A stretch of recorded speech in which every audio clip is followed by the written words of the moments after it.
Salam alaikum, Zoul. Bonsoir. Cette brutale et toute récente chute des cours du baril vient de rappeler à ce régime, mais aussi à nous tous, que l'inéluctable et inimaginable crise qui va nous tomber sur la tête sera quasiment ingérable, qu'elle sera insoluble pour un régime qui n'a jamais, mais alors jamais, fonctionné d'une autre manière que par une politique rentière, par une corruption de masse érigée en système de gestion publique. La crise économique qui va bientôt débouler et dont les effets ne pourront plus être cachés par des mesures de replâtrage va bouleverser les fondements mêmes de la société algérienne. Une société qui va découvrir qu'elle consomme bien au-delà de ses capacités financières et qu'elle ne produit absolument rien, qu'elle ne crée aucune richesse et qu'elle subsiste essentiellement et à plus de 97% de ses seules ressources hydrocarbures. La rente dans toute son absurde ampleur, la rente mise à nu. Et la crise sera d'autant plus terrifiante que pendant les dernières 20 années, et à la faveur de la flambée des prix du baril, ce régime a cru avoir trouvé la panacée pour finir d'anesthésier la société et pouvoir ainsi piller les richesses du pays en toute quiétude.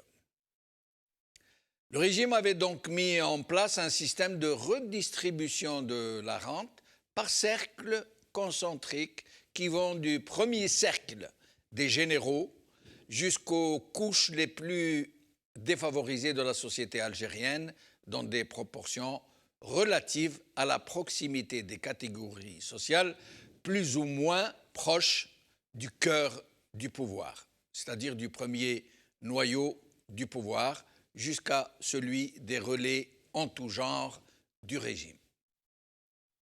Cette politique d'arrosage généralisé a été tellement systématique qu'elle en est devenue systémique et que pour sustenter les alliés naturels du dernier cercle, celui qui est le plus éloigné du centre, celui des baltagias, des parkingers, des plagistes, des vendeurs à la sauvette, des constructions illicites, de la petite contrebande et autres créneaux informels du genre, le régime a consenti un véritable bradage du domaine public et une permissivité jamais observée dans le monde du crime organisé, au point où l'on observe des réseaux de trafic en tout genre, y compris de la cocaïne, sous la houlette de très gros barons du régime, ouvertement, des barons du régime qui vont jusqu'à des généraux. C'est tout à fait inimaginable, mais il faut comprendre ce qu'est la situation qui a été imposée et qui nous a poussé à manger notre blé en herbe, à dilapider notre bien et le bien des générations futures. Une société qui a désappris le travail, qui ne produit presque rien de ce qu'elle consomme, presque rien, et qui subsiste d'une seule ressource depuis des décennies, uniquement des seules ressources en gaz et en pétrole. Un gâchis à peine imaginable pour qui ne connaît pas l'Algérie, qui est, selon certains observateurs, le seul pays au monde à fonctionner avec une seule ressource. Et donc, nous ne pouvons pas ne pas signaler que nous allons au-devant d'une crise qui sera quasiment ingérable. À moins que les Algériens ne parviennent à chasser ce régime très très vite et à reprendre le contrôle sur leur propre destin, à s'atteler à la reconstruction de leur propre pays avec les immenses et très longs sacrifices qu'il faudra consentir. Une crise aussi inéluctable qu'elle est imminente. Dans quelques mois, au mieux, il ne sera plus possible pour le régime de continuer ainsi à replâtrer les lézardes. Le temps du bricolage, de l'improvisation et de la rente est révolu. Et rien ne pourra éviter au pays d'entrer dans la phase économique la plus terrible de son histoire. Ce régime est en fin de ressources. Et même si le Hirak pouvait prendre fin du jour au lendemain, la situation économique du pays sera tout aussi ingérable. Et ce ne sera pas avec un tebboune, piètre façade d'une redoutable mafiocratie, qui pourra y changer quelque chose. L'argent des hydrocarbures a permis au régime de faire croire aux Algériens qu'il gérait le pays, puisqu'il le parvenait à le nourrir, et bien plus, à lui permettre de vivre au-dessus de ses moyens, sans quasiment aucune, mais alors aucune création de richesse. L'assèchement de cette ressource, d'une façon que personne n'avait seulement imaginée, va mettre ce régime à nu. Et rien au monde ne pourra lui éviter le pire.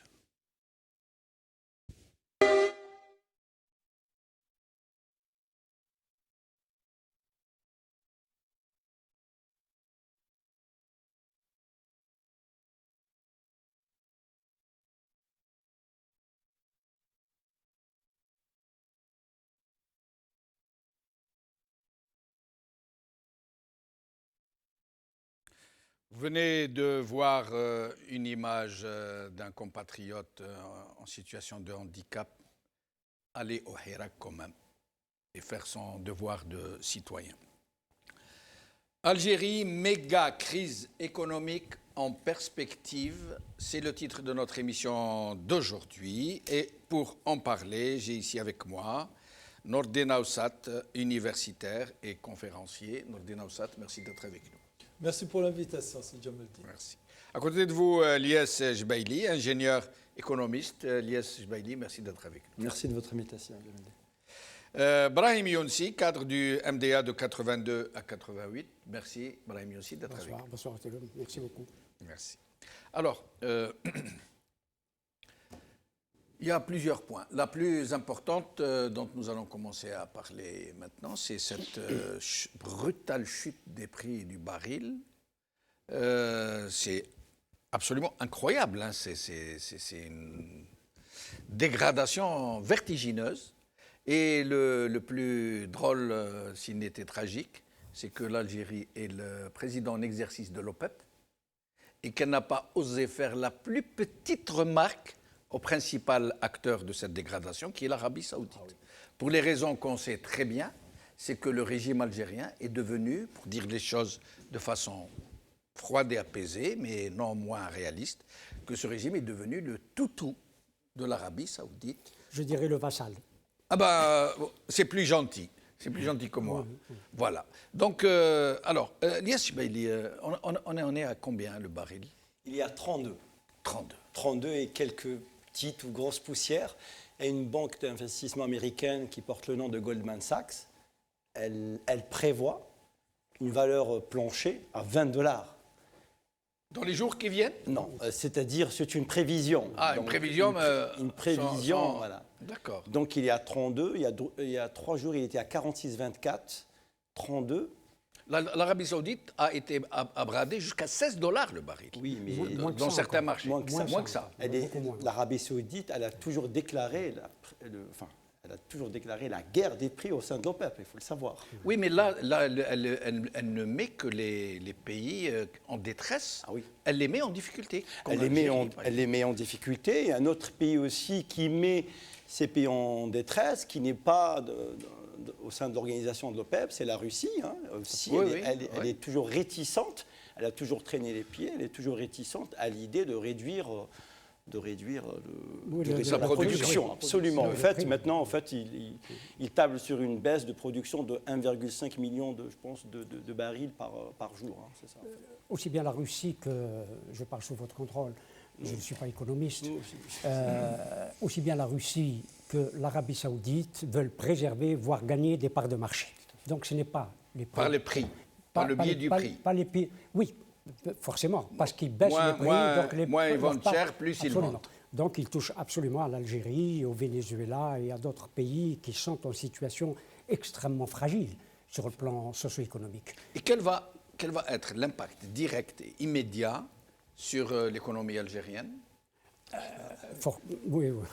Donc je rajouterais juste une chose, c'est que tu parles de gains de parts de marché, c'est pire encore. C'est parce que le marché lui-même s'est réduit. Oui. Hein, avec le coronavirus qui sévit la Chine en Chine. Oui. La Chine, elle fonctionne au ralenti. Ses importations, elles sont baissées. Et comme elle représente la plus grande part de marché des importateurs de ces 20 dernières années, donc c'est un marché qui est en train de se rétrécir. Et c'est les petites parts de marché qui sont en train de se rétrécir. Et donc ce qui rend la lutte c'est un facteur supplémentaire. C'est un facteur la supplémentaire. demande se réduit, donc forcément les prix s'effondrent. Il s'effondre forcément. Et donc, ce qui va exacerber la lutte des prix et la pression sur les prix exercée par l'Arabie Saoudite, qui elle-même est en crise, et la Russie aussi, qui a besoin d'argent aussi pour soutenir sa politique. Donc, mais sur l'Algérie, les effets sur l'Algérie, pour le moment, le régime algérien, en fait, il ne procède pas d'une logique économique ou financière. Il est là à avoir une rente qu'il tire du sous-sol, qu'il vend, il prend de l'argent, il dépense ce qu'il dépense, le reste, il le met dans les réserves de change. Sauf que maintenant, depuis quelques années, depuis que le pétrole s'est effondré, c'est l'inverse. Il ne met plus dans les réserves de change, il prend des réserves de change pour combler le manque à gagner. Et là, les réserves de change sont presque en fin de ressources. Et le problème avec cette chute du baril, est-ce qu'il va y avoir un effet immédiat ou est-ce qu'on ne va pas le ressentir, puisque de toutes les façons, ce n'est pas un acteur économique face à un régime à pouvoir irresponsable, c'est le moins qu'on puisse dire, tout a été dit.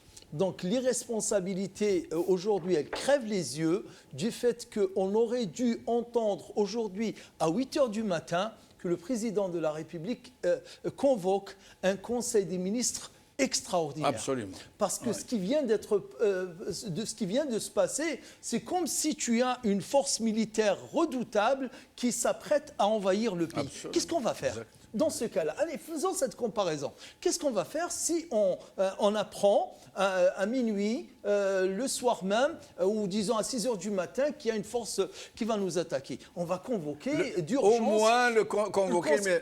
Le Conseil de sécurité nationale, au moins. Mais là, c'est la même chose qui vient de nous arriver sur le plan économique, et pour l'instant, il n'y a aucune réaction. C'est vrai, à plus forte raison que c'est notre seule ressource. Bien entendu. Et qui est gravement affectée, et il n'y a rien. Je rajouterai juste un point, et après, on va faire, juste par comparaison, c'est une façon de raisonner, raisonnons par comparaison.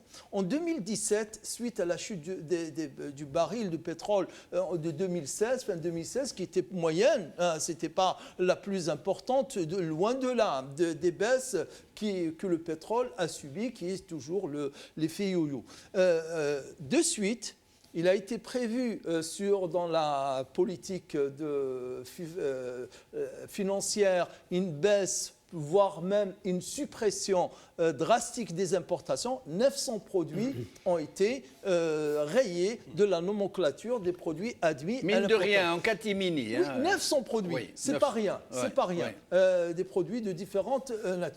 Ensuite, la TVA qui va augmenter, en moyenne de 3% selon les produits, qui va monter jusqu'à 19% pour d'autres produits, sans compter le reste. Et là, avec cette crise-là, donc on peut dire que ce qui a été fait en 2017 pour atténuer en quelque sorte l'effet de la baisse du prix du pétrole, là, cette fois-ci, on doit faire 3 ou 4 fois plus au minimum. Je dirais au minimum.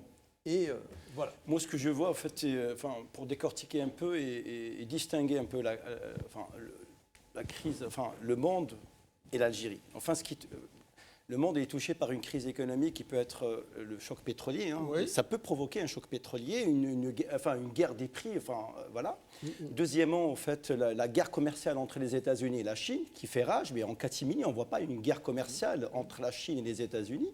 Et aussi le problème du coronavirus, au fait, aussi, qui risque d'affecter l'économie mondiale. Absolument. Mais ce qui affecte directement l'économie algérienne, l'Algérie, ce n'est pas un acteur majeur, on va dire. Voilà. Mais ce qui affecte l'économie de l'Algérie, c'est la crise, c'est la crise du pétrole. Pourquoi ? Parce qu'elle est tributrice, elle est exportatrice et détentrice d'une seule ressource, à savoir le pétrole. Donc forcément, les exportations diminuent, les importations, elles augmentent massivement. Il y a une forte exportation de quoi ? L'exportation des hydrocarbures, elle diminue. C'est normal. Oui, les importations, ils augmentent. Pourquoi ? Ils augmentent parce qu'il y a une forte consommation, une forte demande de consommation. Oui, mais dans le même temps, il y a des restrictions budgétaires. Oui, il y a des restrictions budgétaires, mais moi, selon mes lectures, ce que j'ai vu, il y a la consommation. Elle a une grande demande. Voilà, tout à fait. Donc forcément, mais il y a sur le marché énormément de produits qui ont été quasiment interdits à l'importation, y compris de médicaments. Oui, supprimés. La nomenclature des médicaments a été fortement diminuée, entre autres. Il y a un problème, bien entendu, d'importation de biens et de services. Mais il y a aussi l'investissement.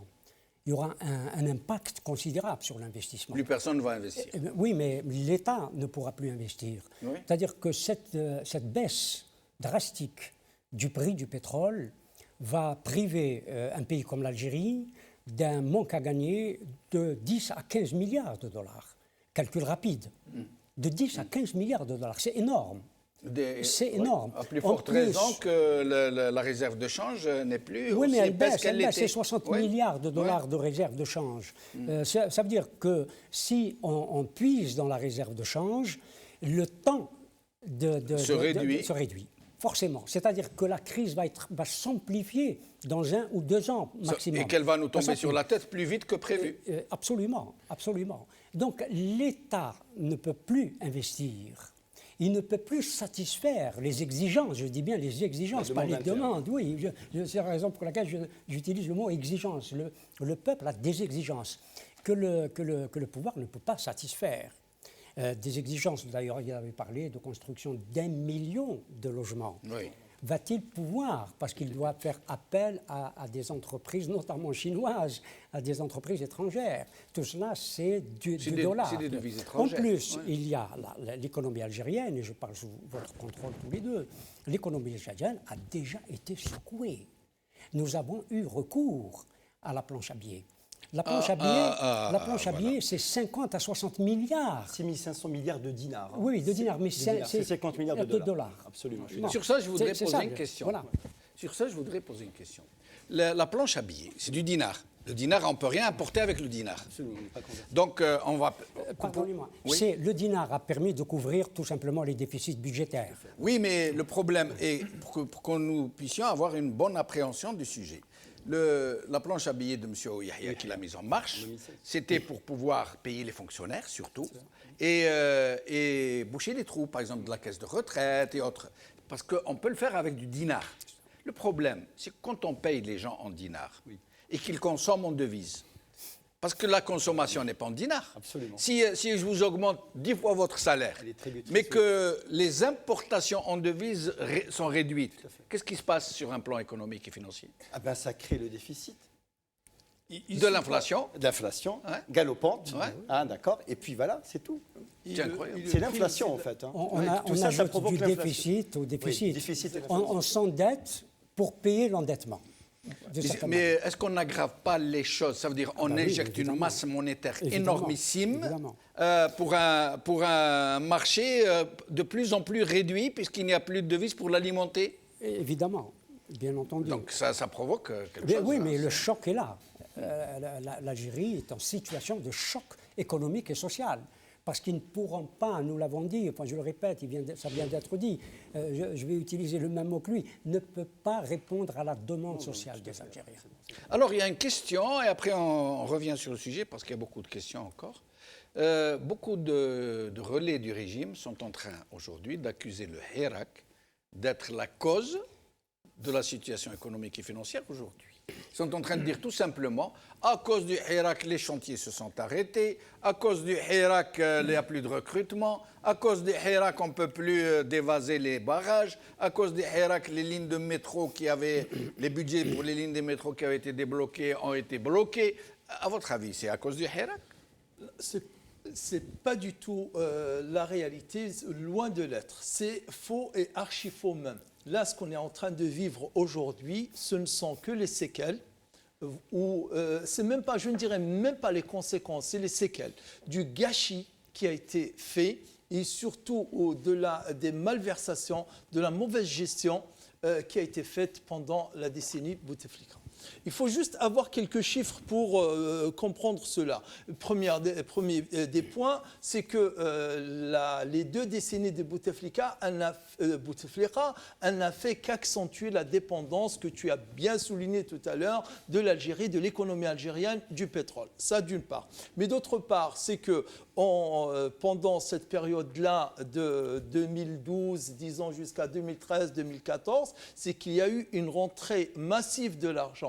Et cette rentrée massive de l'argent, au lieu qu'elle serve à restructurer l'économie, qu'est-ce qu'il a fait Bouteflika? Il a restructuré ses réseaux politiques. C'est-à-dire qu'il a encore donné plus d'argent au RND FLN, plus d'argent à l'UJTA, plus d'argent créer des milliardaires en dollars. Voilà, regarde, un chiffre par exemple. Les Moudjahidines qui recevaient à peu près 900 millions de dollars en 2000 sont passés à 2 milliards 300 millions en 2013 en dollars.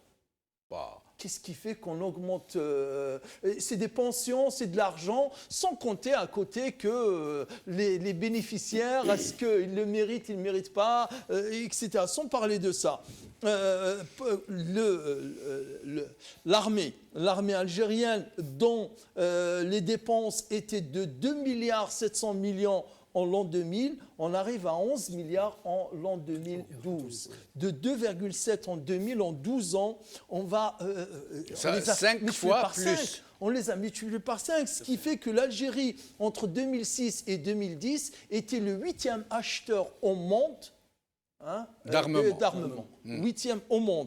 Et qu'est-ce qu'on fait donc, tout cela, c'est des dépenses. C'est de ça qu'on souffre aujourd'hui.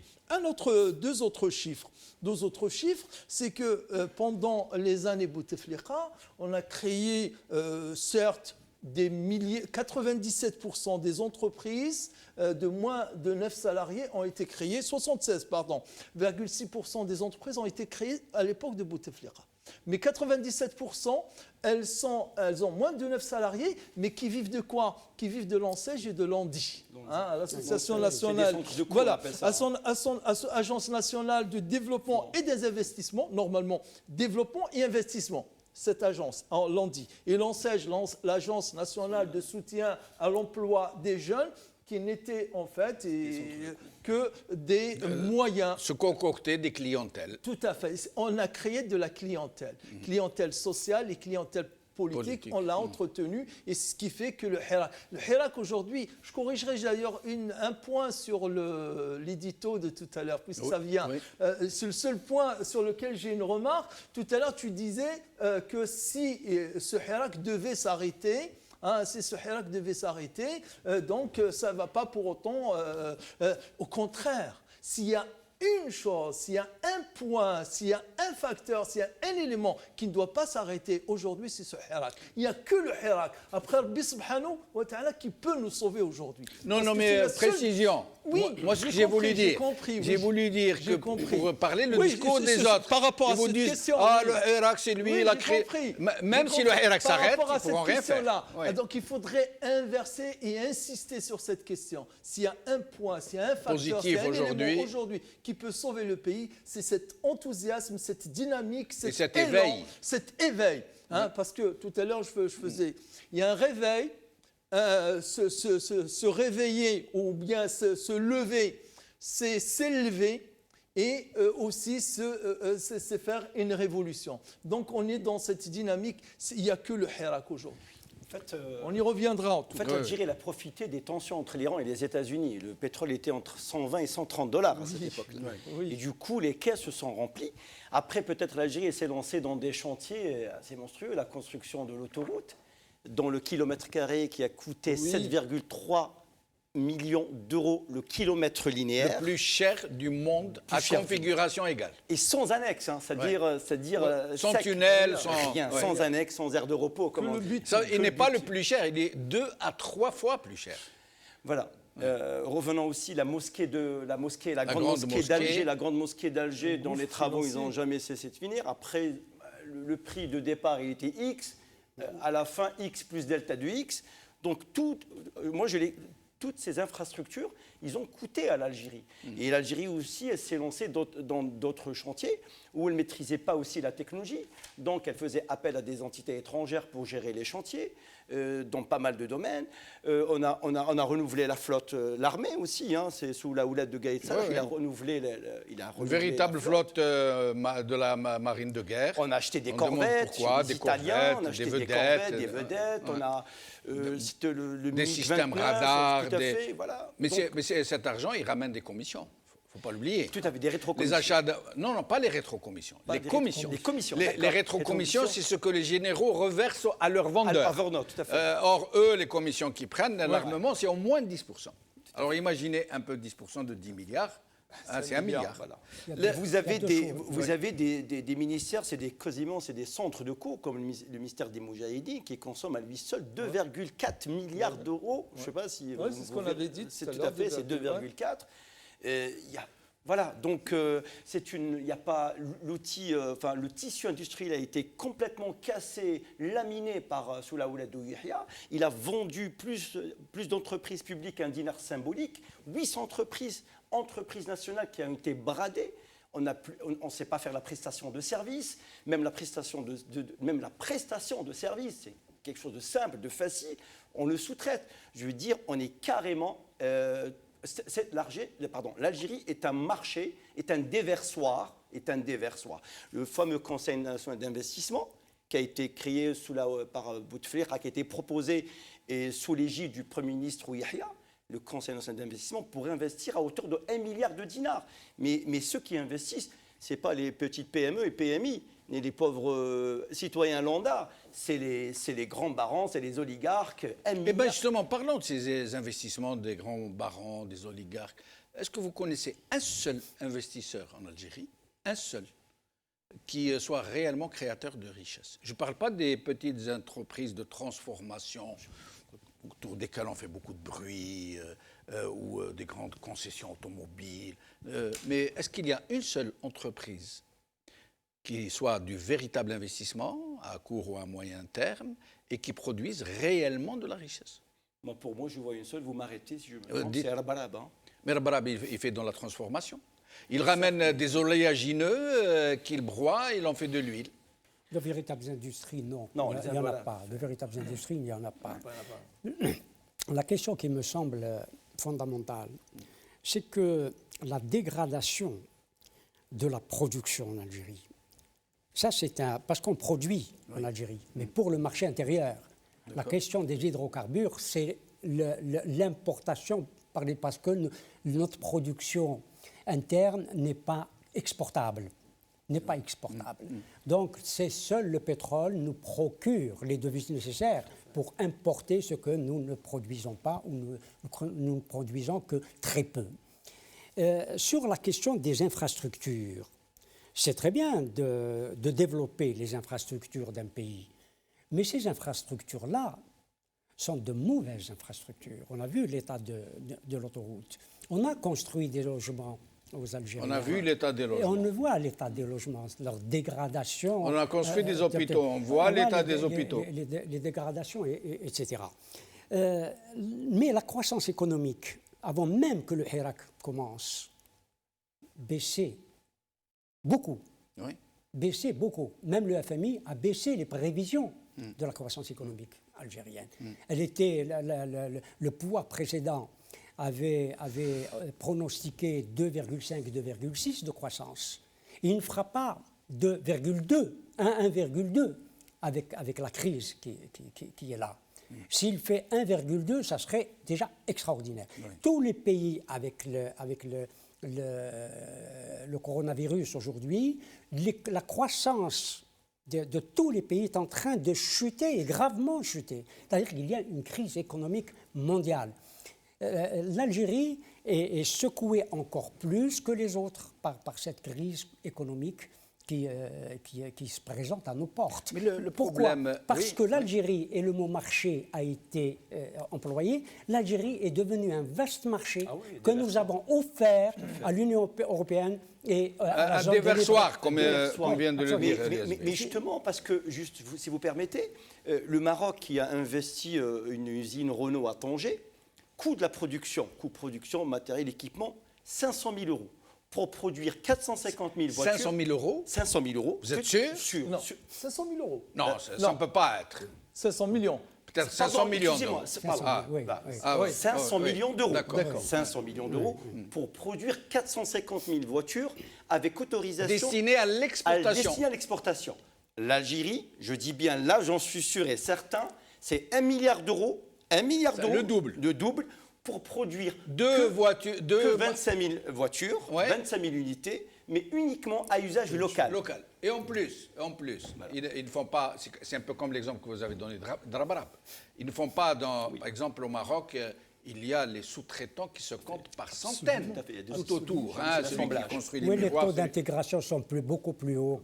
Et ça fait travailler des dizaines de milliers d'emplois directs ou indirects. Absolument. Alors que Renault Algérie, c'est rien. Mais l'autre chose que je voulais vous demander, avec cette crue qui s'annonce à dévaler la montagne, peu d'Algériens savent que nous ne produisons quasiment rien, même par rapport à ce que nous produisons. Je vais donner un exemple tout simple. Par exemple, quand vous prenez le pain.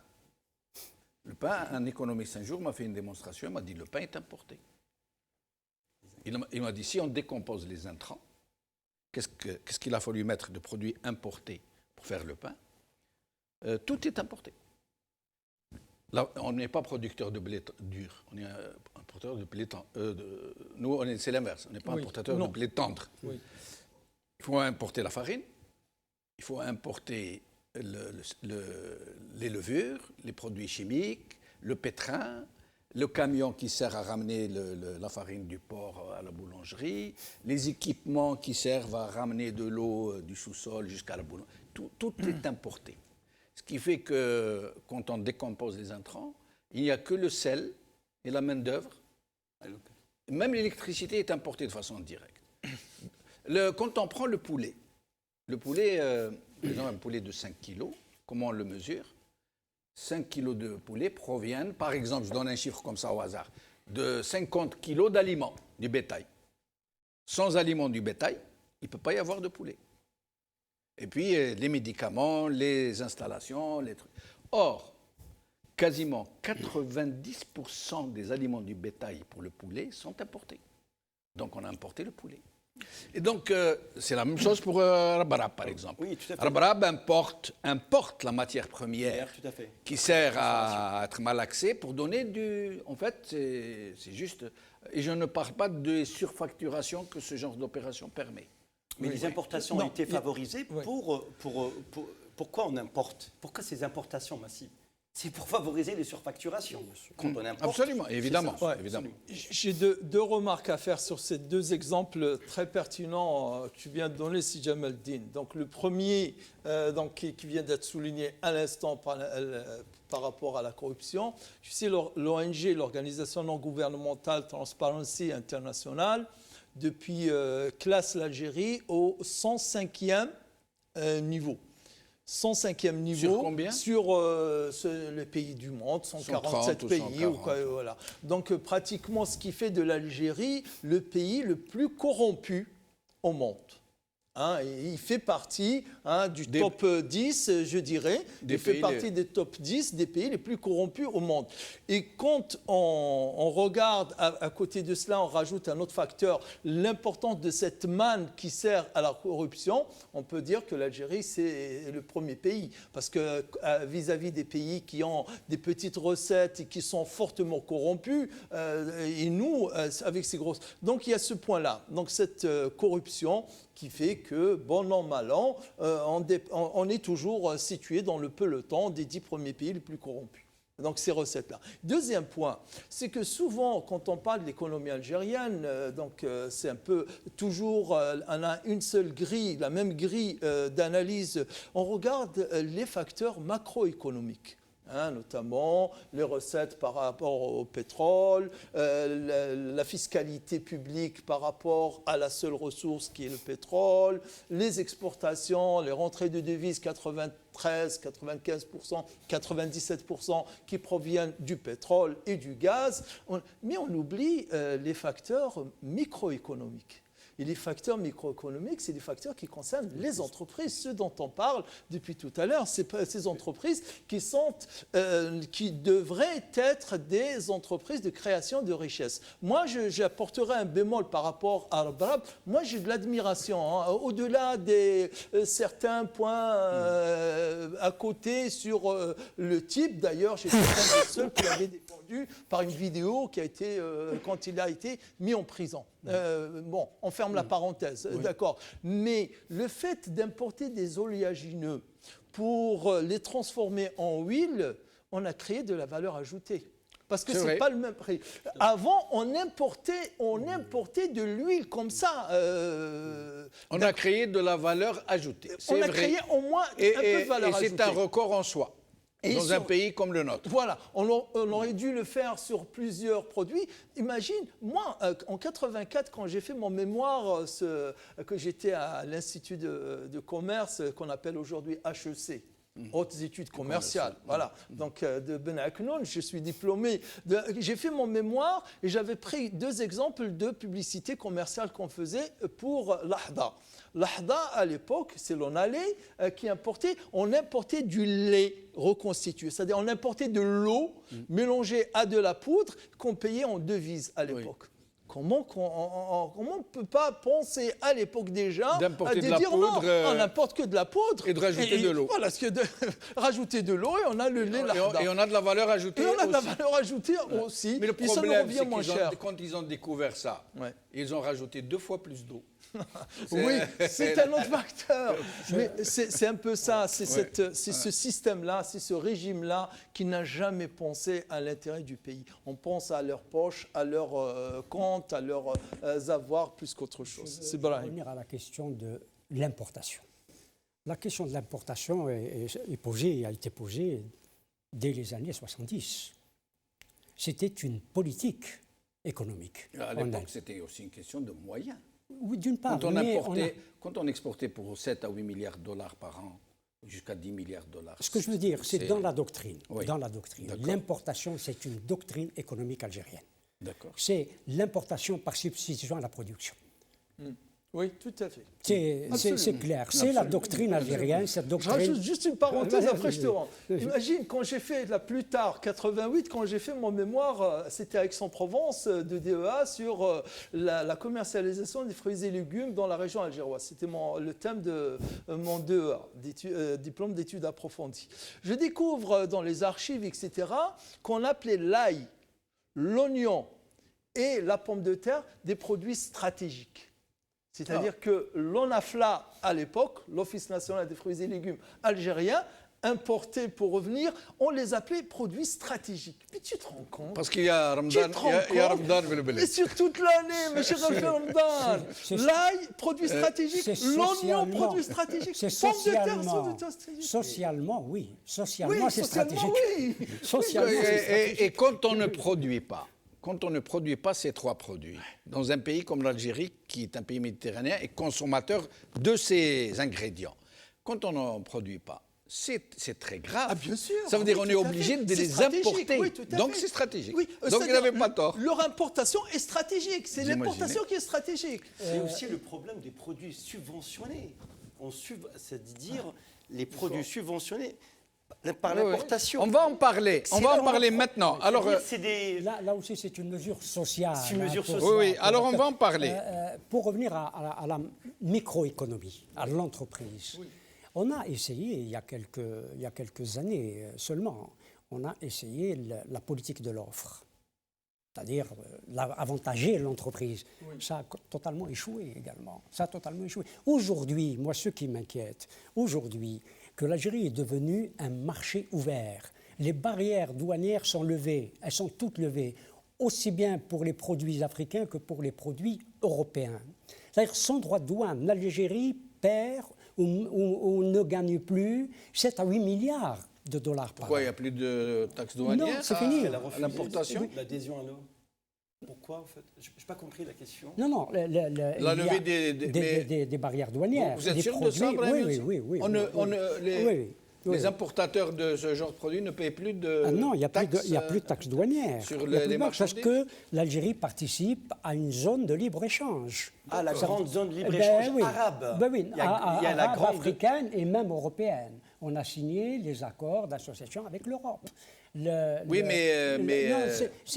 reste des principes généraux, je crois. Non. Ah bon? Non, d'accord, moi je ne connais pas très bien. Ça ne peut pas être des principes parce généraux. Parce qu'elle a négocié l'adhésion à la grande zone libre. D'une part, ça, ce n'est pas encore entré en vigueur. La zone arabe, non. Mais la zone africaine, oui, et la zone européenne aussi. Et par conséquent, en fait, les taxes douanières, il n'y en a plus. Alors, deux questions. D'abord.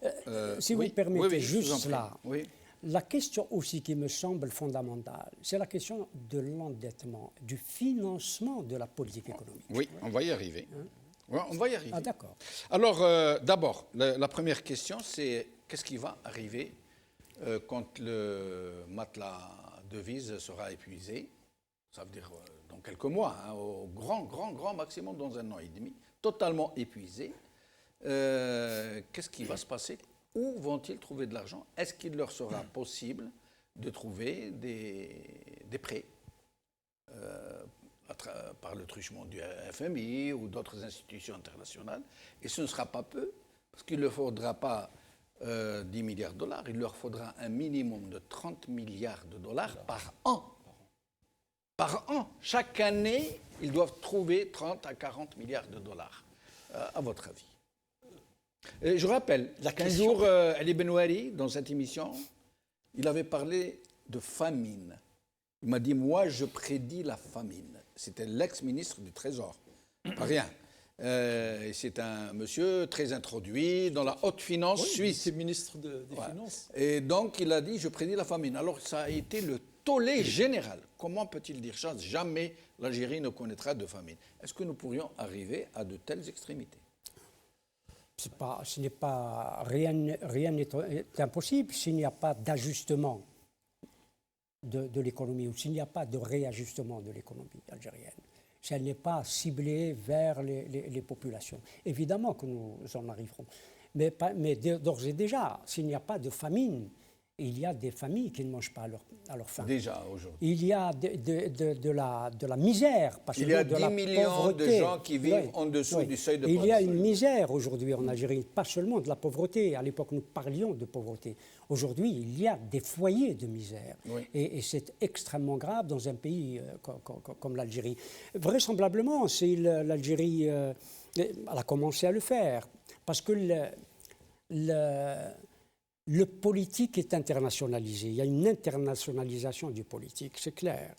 L'Algérie ne dispose pas de sa souveraineté politique et ne dispose pas non plus de sa souveraineté économique. En a-t-elle jamais disposé un jour? Disons qu'à un certain moment, il faut le dire, quand il y avait les deux blocs, déjà avant la chute du mur de Berlin, elle était dans un bloc. Même si elle se disait non alignée, elle appartenait à un certain bloc, bien que toutes ces opérations économiques, tous ces échanges économiques ne se passait pas avec le bloc de l'Est. Oui, oui, absolument. Se passait avec le exact. bloc de l'Ouest. C'était pas diversifié. C'était surtout avec le bloc de l'Ouest. Voire 98% avec les pays occidentaux. Alors après, vous pourrez parler du sujet que vous voulez, mais je lance la question. Alors, pourquoi n'y a-t-il pas encore, aujourd'hui, de politiciens suffisamment courageux pour venir dire aux Algériens, en les regardant dans les blancs des yeux, messieurs, mesdames, mes chers compatriotes, nous devons nous préparer à une très grande crise. Il ne sera pas possible de redresser ce pays qui a été totalement dévasté. Il faut tout reconstruire. Il nous faudra au moins 10 à 15 ou 20 ans, je ne sais pas, de sacrifices, de travail, de privation, de sérieux, d'austérité, pour pouvoir sortir ce pays de la situation où il est. Pourquoi n'y a-t-il personne pour cela, il faut que le peuple participe à la décision politique. Si on continue à exclure le peuple de la décision politique, bien sûr que le peuple n'acceptera pas. Pourquoi accepterait-il? Oui, mais déjà, pourquoi y a-t-il pas de... Vous vous rappelez Churchill, quand il a parlé, oui, mais Churchill il leur a dit « je vous promets du sang et des larmes oui, ». Il n'a pas été démagogue. Oui, mais Churchill, ce n'est pas en termes de démagogie, c'est en termes de légitimité. Churchill était légitime. Oui. Et il était légitime de dire ce qu'il avait dit. Mais qui est légitime aujourd'hui pour pouvoir dire ce que... Non, sans être légitime. C'est tous ces gens qui font de la politique et qui tiennent des discours. Pourquoi ne tiennent-ils pas ce genre de discours pour réveiller les gens? Parce que les gens, quand vous leur parlez, nos compatriotes, ils n'arrivent pas à cristalliser l'idée d'une telle crise. Ils n'arrivent pas à l'imaginer. Il faut leur expliquer la crise, mais leur demander de faire des sacrifices, en plus de tous les sacrifices qu'ils ont faits.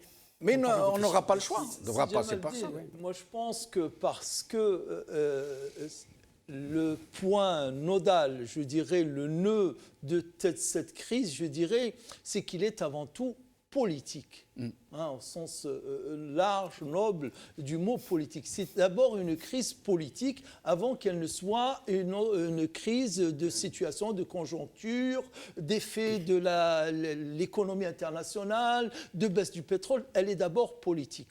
Et si l'économiste, le politique, l'homme politique ou la femme politique, courageuse, sincère, franche avec ses concitoyens, va dire cela, à quoi ça va avancer? À réveiller les gens. Mais réveiller, quel réveil peut-on espérer plus de celui qui est en Algérie depuis plus d'1 an?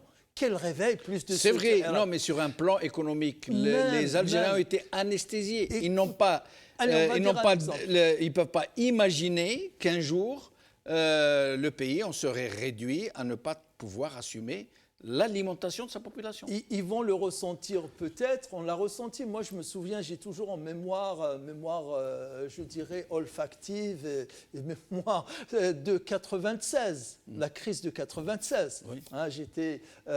non, 86, je veux dire. 86, non. 86. Les pénuries. Voilà, l'été 86. L'été 86, j'étais sous-lieutenant à la 2e région militaire. J'étais dans le commandement militaire et on avait un bureau, je vais citer deux points, juste pour avoir une idée.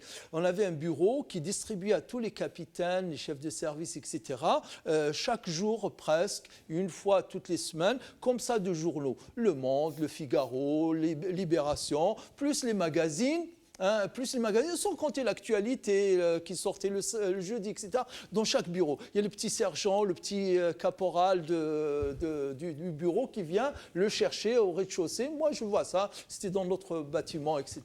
Du jour au lendemain, tout a disparu. Ni Libération, ni Le Monde, ni rien. Le Moudjahid et l'actualité, je veux dire, ça c'est un exemple.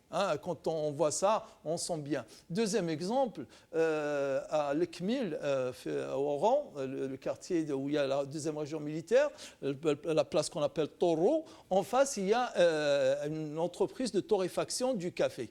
Et là, ce n'est pas le café qu'on sentait les pois chiches.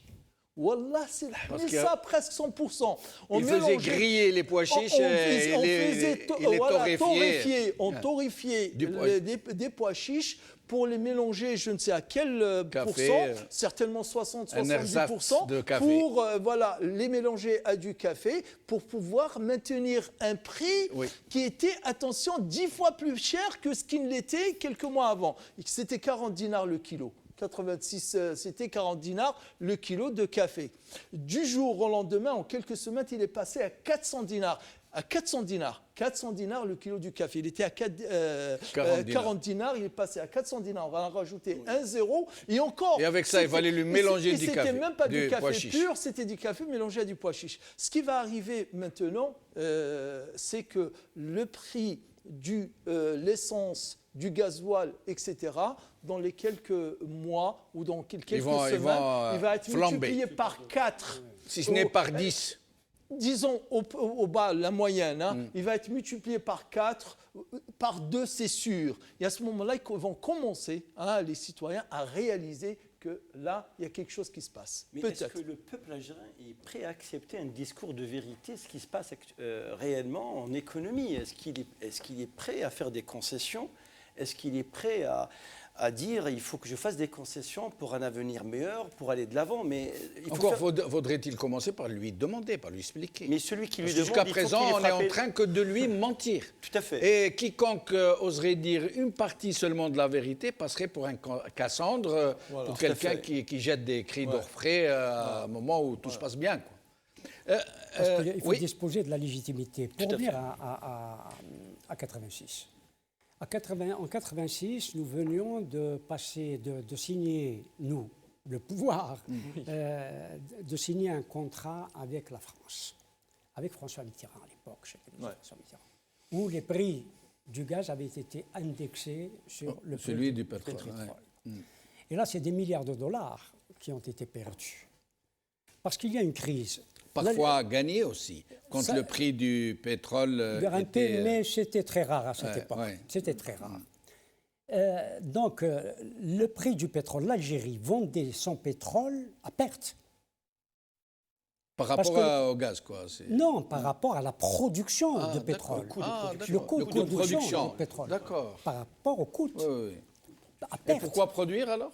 Oui, mais puisque vous avez des contrats à honorer. Des contrats à long terme, 25-30 ans. C'est 30 ans, les contrats. Oui, voilà, les 25-30 ans. Donc vous devez honorer vos contrats. Donc nous vendions notre pétrole à perte parce que les prix étaient de 8 à 9 dollars le baril à l'époque.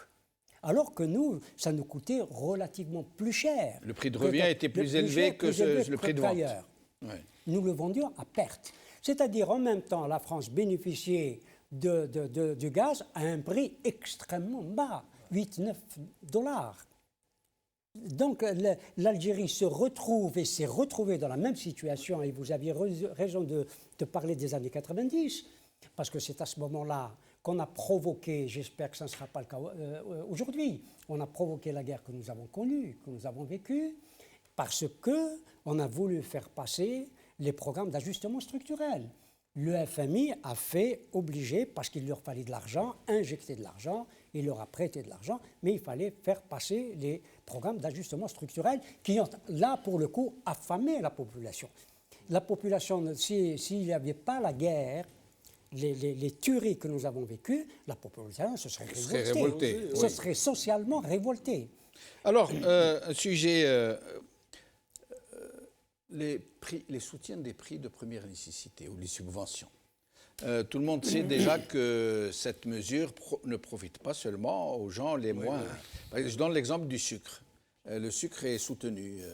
Il est acheté du marché international à un prix et il est vendu aux Algériens 10 fois moins. Mais qui c'est qui en profite surtout? C'est les industriels du chocolat, de la limonade, de la pâtisserie et autres. Et c'est la même chose pour tous les autres produits. Par exemple, la semoule. Qui c'est qui en profite? C'est les grands industriels de... Comment on appelle ça, les industries alimentaires des pâtes? Comment on appelle? Les semouleries. Les semouleries, entre autres. Et aussi celles qui produisent de la semoule, du blé qui retire la balle pour en faire de l'avoine ou du sang, ou je ne sais pas comment on appelle ça. Et donc, Et aujourd'hui, ils se rendent compte que c'est des sommes astronomiques qui servent donc à soutenir des prix dits de produits de première consommation, mais qui vont en fait dans la poche des grands industriels ou, pire encore, chez les voisins. Parce que nos produits sont l'objet d'une très grande contrebande vers les frontières. On exporte vers le Maroc, la Tunisie, la Mauritanie, la Libye, le Niger, le Mali, par cargaison entière. Et généralement, les chefs de bande de ces grands trafics sont des grands barons du régime eux-mêmes. Oui. Hein, on se souvient tous de Beto. L'affaire Haj Beto, par exemple. Beto, on se souvient. Alors tous, comment, maintenant, ils sont en train 90. de dire nous allons revoir cette politique pour verser cet argent qui sert à soutenir les prix directement dans les poches des familles nécessiteuses. Mais pour faire ça, il faut être un État organisé qui puisse le faire. Alors, d'après vous, qu'est-ce qui va se passer sur ce chapitre-là? On ne sait même pas s'il y a un gouvernement. Voilà. On ne sait même pas s'il y a un gouvernement qui va, dans quelques jours, dans quelques semaines, il va atteindre les 100 jours. Et les 100 jours, nous savons, dans le monde entier, que les 100 jours sont importants. Oui. Pas une seule décision sur le plan économique, malgré... On parlait des 100 jours de Tebboune. Oui, non, les 100 jours du gouvernement. D'accord. Les 100 jours du gouvernement. Tebboune y compris. Les 100 jours du gouvernement, aucune décision. Nous ne savons pas où cette équipe veut mener le pays, notamment sur le plan économique et social. Nous n'en savons pas. Ça tout à l'heure parlait d'impôts, de TVA, etc., l'augmentation de la TVA. Cela est déjà fait. Mais elle va vraisemblablement augmenter encore. Parce que c'est dans les poches des Algériens que l'argent va être pris. Sinon, on va avoir recours de nouveau à la planche à billets, qu'on le veuille ou non. Mais ce ne sera que du dinar. Or, le problème n'est pas là. Les dinars, les salaires, vous les payez en dinars. Oui. Bon, mais même si vous importez en devise, l'endettement existe. On va vous prêter de l'argent. Oui. On va vous prêter de l'argent. Mais ça dépend comment, et ça dépend combien, et ça dépend... Oui, non, mais on va vous prêter de l'argent ou on va... À quelles conditions on va vous prêter de l'argent. Il y a un point dont on n'a pas parlé, c'est-à-dire on a fait allusion parfois, mais on ne l'a pas attaqué de façon frontale et directe. C'est que tout cela, c'est-à-dire on parle de dinars ou de devises, le problème il est où? Le problème il est d'abord dans le déficit du fonctionnement des banques. C'est-à-dire le taux de bancarisation de l'économie algérienne, il est plus bas que zéro. Donc il y a déjà ça. Mais d'autre part, c'est surtout la thésaurisation. L'argent frais qui est en train qui couche, c'est pas dans des matelas. Il semble qu'il y a une masse monétaire énorme. Exactement, qui est dans les réseaux parallèles. Tout à fait, c'est pas dans des matelas, il est dans des conteneurs.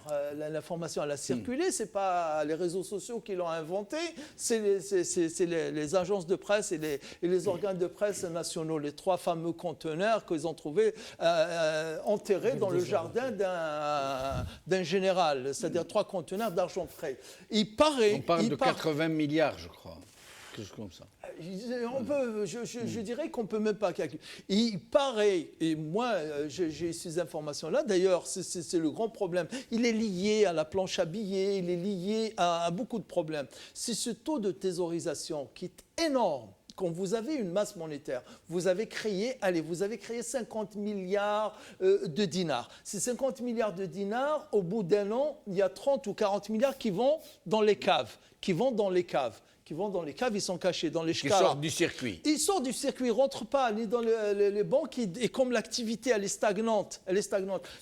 Une partie, elle est traduite en immobilier, une autre partie, elle est traduite, on achète un peu de devises. Donc, il y a cette pression du dinar sur l'euro et le dollar qui fait que l'augmente. Et en plus, un exemple, si Jamel-Din dit ça, c'est banal, c'est trivial. Quand vous êtes en face d'un problème de ce genre, vous avez une masse monétaire énorme qui vous échappe. Qu'est-ce que vous faites? Vous changez de monnaie. Tout à fait.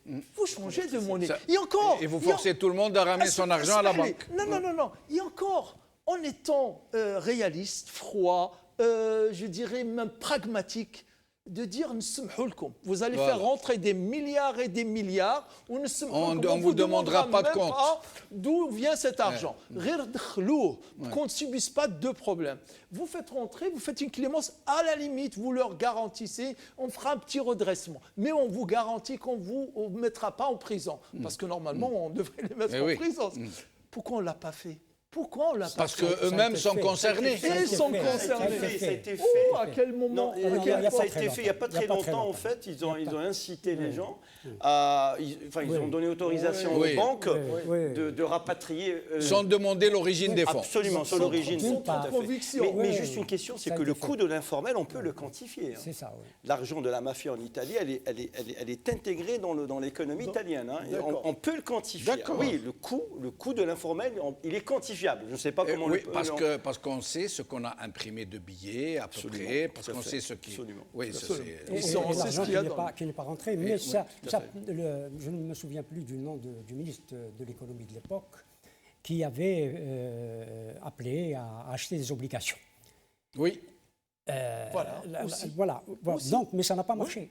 Ça n'a pas marché. L'argent n'est pas rentré. L'argent n'est pas rentré. Parce que le pouvoir lui-même, il n'est pas convaincu. Il fait semblant. Oui, mais ce n'est pas simplement un problème de code. Je crois que les Algériens, et cela c'est dans tous les pays du monde, et vous êtes plus à même de le savoir, c'est qu'il y a de l'incertitde. Les Algériens sont dans l'incertitude politique. Alors nous allons aller extrêmement grave. Nous allons aller à la politique maintenant.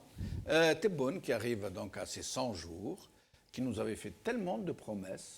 Alors, dont l'une, vraiment, pour ceux qui n'en ont pas entendu parler, qu'ils attachent leur ceinture dans leurs salons respectifs. Dont l'une, M. Tebboune, vous avez promis quelque chose, de rapatrier l'argent volé par les barons du régime et placé à l'étranger et dans les paradis fiscaux. Et il a dit plus, quand on lui a demandé la somme, et que le journaliste lui avait dit à peu près 10 milliards de dollars, il lui a dit 10 milliards de dollars. Comme ça. Et, comme ça, il a dit. Ouais. Et puis il a dit plus, il a dit cet argent servira à financer mon programme. C'est monsieur le candidat à la présidence de la République qui a dit ça. Cet argent servira à financer mon programme. Or, son programme connu, c'est au moins 100 milliards de dollars. Donc, comment il va faire pour rapatrier 100 milliards de dollars? Pourquoi ne l'a-t-il pas fait? Pourquoi n'a-t-il pas commencé à entreprendre les démarches nécessaires? Et d'un, et de deux, qu'est-ce qu'il se passe au sein du régime qui ne s'exprime quasiment plus? Ni le chef du gouvernement, ni le président de la République, ni les ministres. Plus personne ne s'exprime, plus personne ne sort, plus personne ne va vers le peuple, plus personne ne donne de conférences de presse, plus personne... Qu'est-ce qui se passe?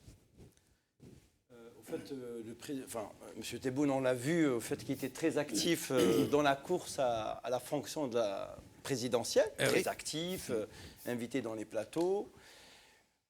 Une fois élu... Il est allé en Arabie Saoudite. Il a fait quelques déplacements à l'étranger. Non, l'Arabie Saoudite, ça a été son premier voyage. Tout à fait, l'Arabie Saoudite, pardon. Ouais. Je pense qu'il est parti pour quémander, pour demander de l'argent. Apparemment, on ne sait pas l'objet. Il a fait une visite à un niveau, je crois, européen. C'était en Allemagne, à Berlin. Il a été invité par Merkel pour le... Mais la visite officielle, protocolaire d'un chef d'État vers un autre État, c'était l'Arabie Saoudite. C'était l'Arabie Saoudite. Ouais. Donc voilà, il est revenu, il a sauvé une société saoudienne qui s'appelle Maraï pour 2 milliards de dollars. Apparemment, le contrat, c'est ça. Ça veut dire que l'Arabie Saoudite va nous livrer... Elle est déficitaire. Non seulement elle est déficitaire, mais ce que les gens ne savent pas. Parce que tout le monde se dit comment ça, l'Arabie Saoudite productrice et exportatrice de lait, sachant que pour produire du lait, il faut du pâturage vert, il faut du fourrage vert. On ne peut pas faire du lait avec du fourrage sec. C'est néga, quoi. Et donc, on a découvert que l'Arabie Saoudite, en fait, elle exploite des terres agricoles ailleurs. Des concessions. En Arabie Saoudite, comme en Australie, par exemple. Voilà, elle fait son lait ailleurs. Mais donc, oui, je vous laisse Voilà, donc, qu'est-ce qu'il a fait encore ? Il a reçu les walis, c'est ça. Oui. Et la dernière visite, on a vu dans le bureau, il a reçu le malheureux candidat Bengrena. Et hormis ça, on n'a rien vu.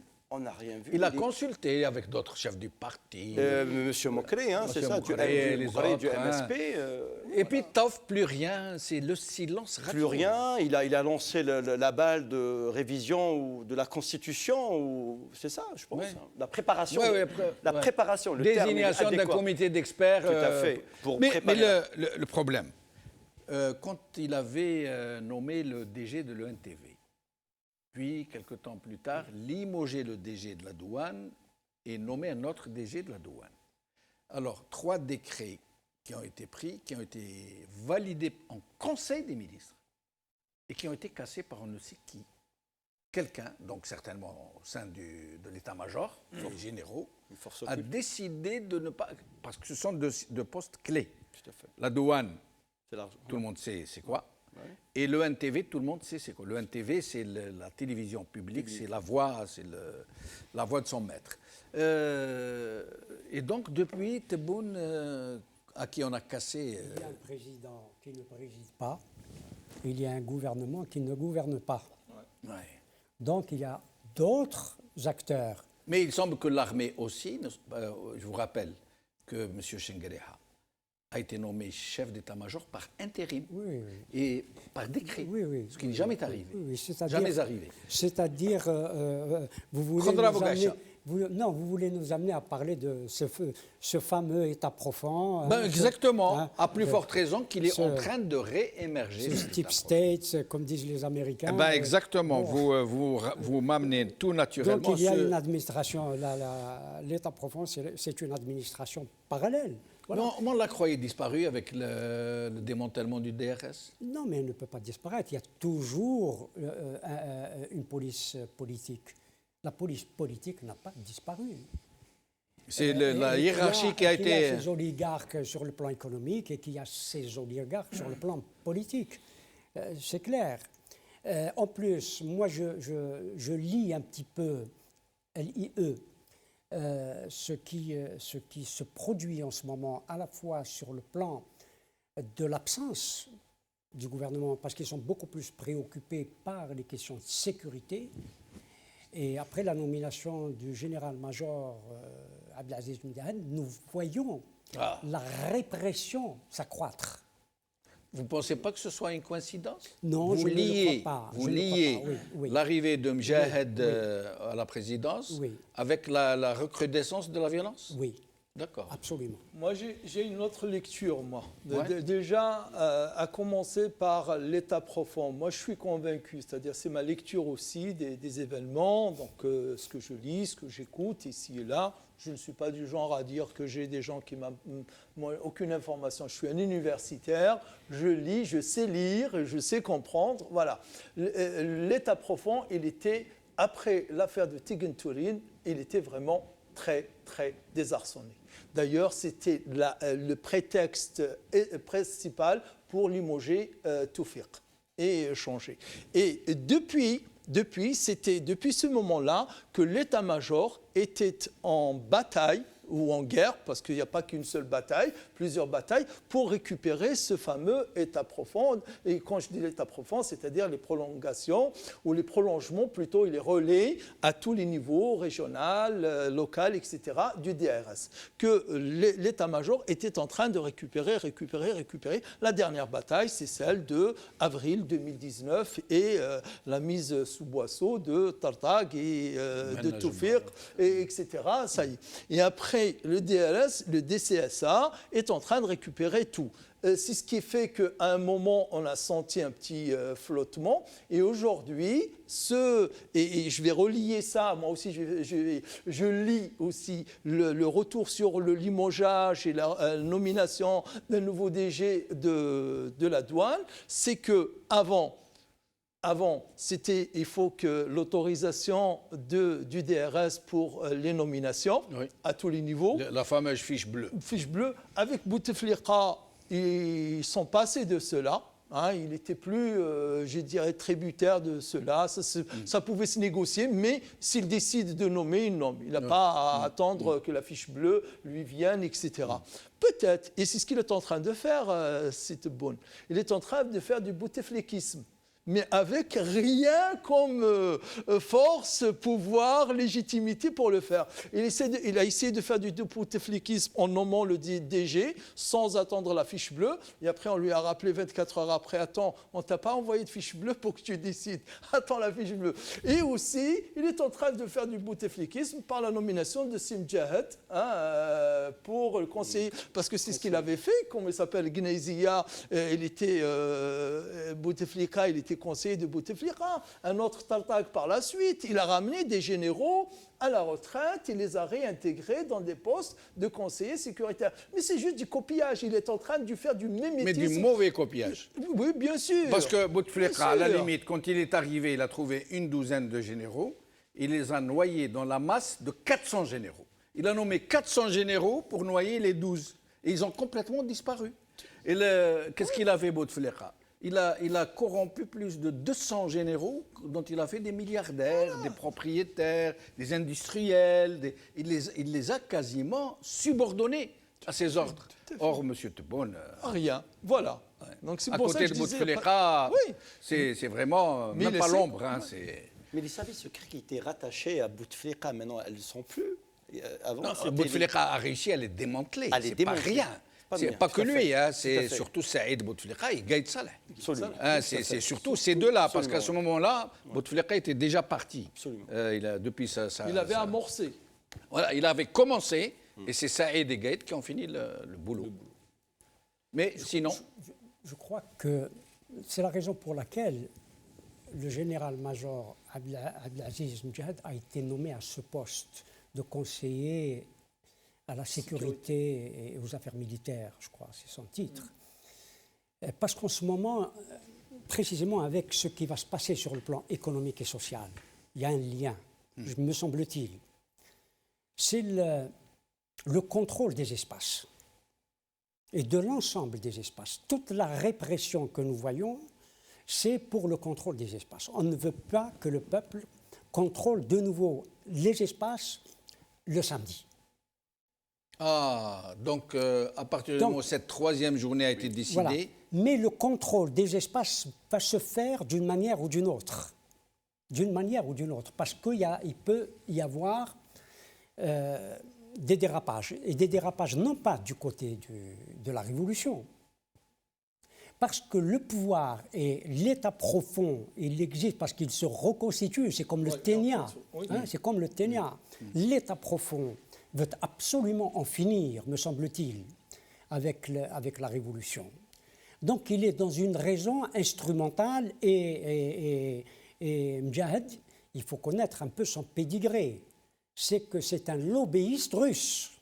Ah, d'accord.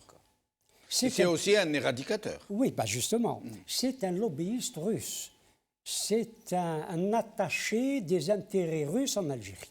Ah, d'accord. C'est un poutinien. Donc c'est le système Poutine qui est en train de se mettre en place. D'accord. Mais ils sont déjà en place puisqu'ils sont le principal fournisseur en armement en dotation militaire. Je parle de Mjahid. Il est en train de mettre en place une politique de répression à la Poutine. Plus grave encore, ce qu'il souligne, c'est encore plus grave. Donc c'est la guerre pour les espaces, c'est la guerre pour le contrôle des espaces. Parce que Mjahid est me semble-t-il, est dans une raison instrumentale. Il est dans une raison instrumentale, et seulement dans la raison instrumentale, sachant pertinemment que la révolution, que le peuple est dans la raison pratique. Et la raison pratique distingue le bien du mal, ou le mal du bien. Alors, il y a un sujet, il nous reste à peu près 5 minutes, donc je vous demanderai de faire de courtes interventions. Le coronavirus. Les Algériens, pour le moment, ils s'en fichent éperdument. D'ailleurs, ils ont même introduit ça dans leur slogan qu'ils scandent. Mais avec l'arrivée du samedi comme 3e jour du Hirak, avec ces millions de manifestants dans la rue, beaucoup de gens sont en train de conseiller de porter des masques. Faire la révolution, d'accord, mais porter des masques. Et beaucoup de gens pensent que des millions de gens qui portent des masques dans la rue, c'est un message subliminal d'une très haute portée à l'international. où les gens vont découvrir le régime algérien. Ils disent « Ah, mais si les gens, malgré le risque du corona, vont manifester quand même, c'est que ce régime est plus dangereux que le corona. » Hein, Alors, vous-même, votre avis sur cette question? Moi, je suis convaincu. Moi, je suis convaincu que c'est-à-dire que le régime algérien, le système politique algérien est encore plus nuisible que le coronavirus. Ça, j'en suis certain. C'est-à-dire s'il y a quelque chose qui a fait plus de mal à l'Algérie, au-delà de ces crises internationales et autres, c'est ce régime. C'est ce régime qui est antinational, qui est anti-international, qui est encore dans le déni et le mépris, hein, c'est-à-dire qui a appris encore, et ça c'est le pire, j'aimerais que nos amis téléspectateurs s'en rendent compte qu'il y a une nouvelle façon pour ce régime de réagir, c'est cette hypocrisie, c'est ce mensonge éhonté, c'est-à-dire que le président il te dise que le Hirak a sauvé le pays de l'effondrement. Et c'est grâce au Hirak que le pays ne s'est pas effondré, et d'un autre, sa politique, c'est-à-dire d'agir contre ce Hirak. Que le samedi dernier, les policiers sont intervenus, ils ont tabassé les gens, ils ont arrêté par centaines. Une violence inouïe. Et le soir même,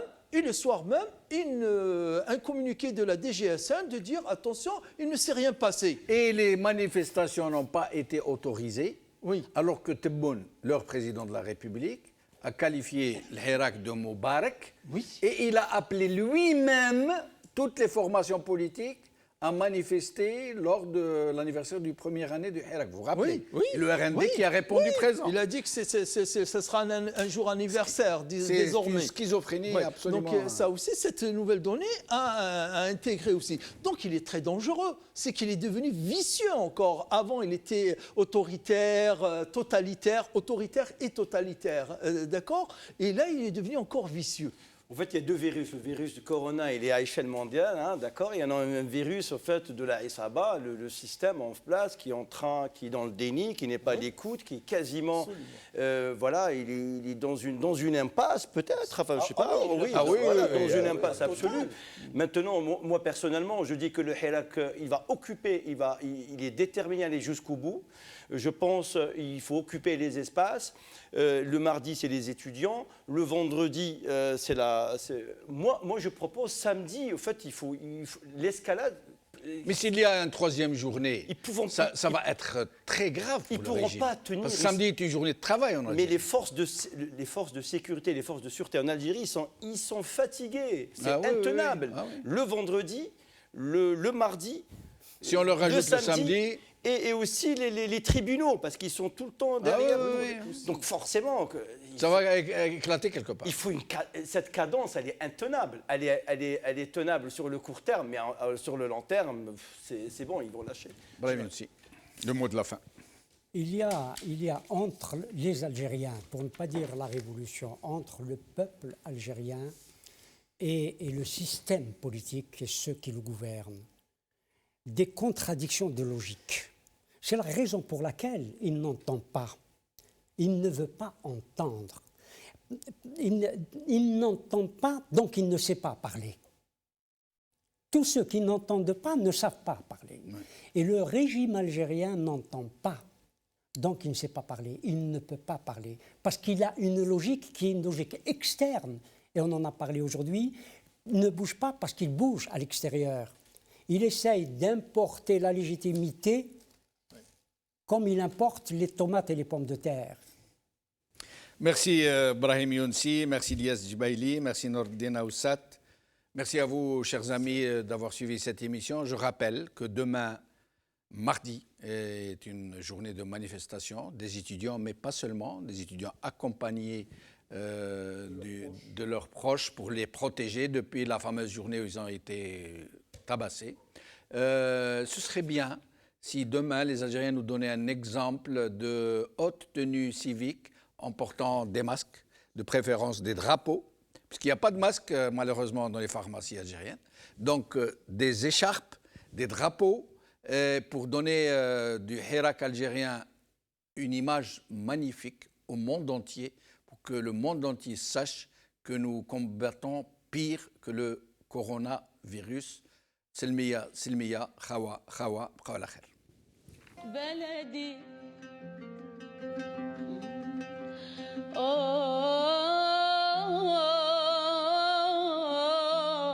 يا بلدي بلدي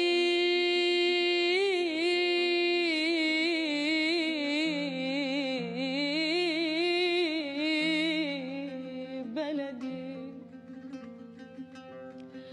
يا قصة الجدال